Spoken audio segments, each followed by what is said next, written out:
Biden visited the American border town of El Paso, Texas, Sunday afternoon before traveling to Mexico City to meet with North American leaders. And this is Biden's first trip to the southwestern border since taking office. VOA's immigration reporter Eileen Barros has more. Georgia Agobian contributed to this report.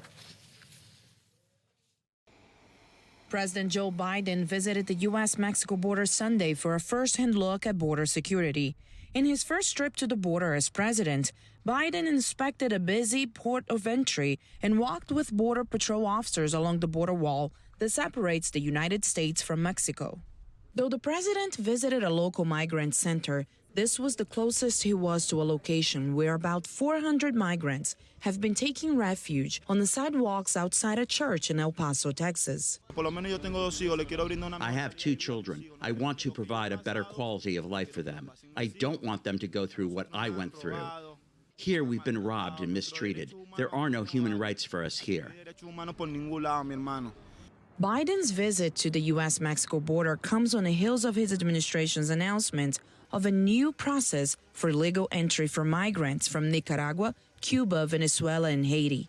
The government also expanded border enforcement to allow immediate removal to Mexico for migrants from those 4 countries who entered the United States without authorization. Effective immediately, citizens from Venezuela, Nicaragua, Cuba, and Haiti who attempt to cross our border without authorization will be swiftly expelled to Mexico, which will accept returns of 30,000 individuals per month who fail to use these new pathways or their home country.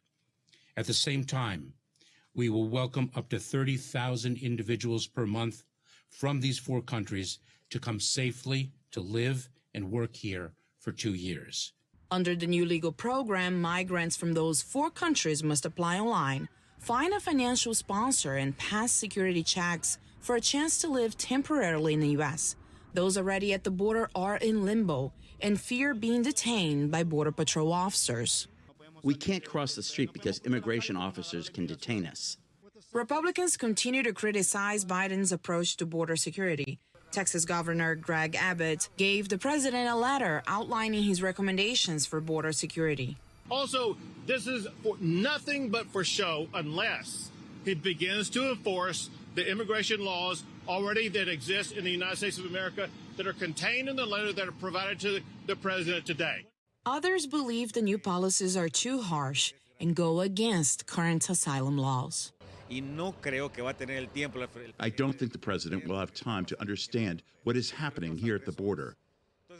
We wish he had more time, and before the announcement of any plan, we wished he could have met with people here at the border. And unfortunately, he didn't do it. As Biden moves on to his next stop, government officials say the new border measures are not an asylum ban because there is still a way for asylum seekers to seek relief at ports of entry. Eileen Barros, VOA News, Washington.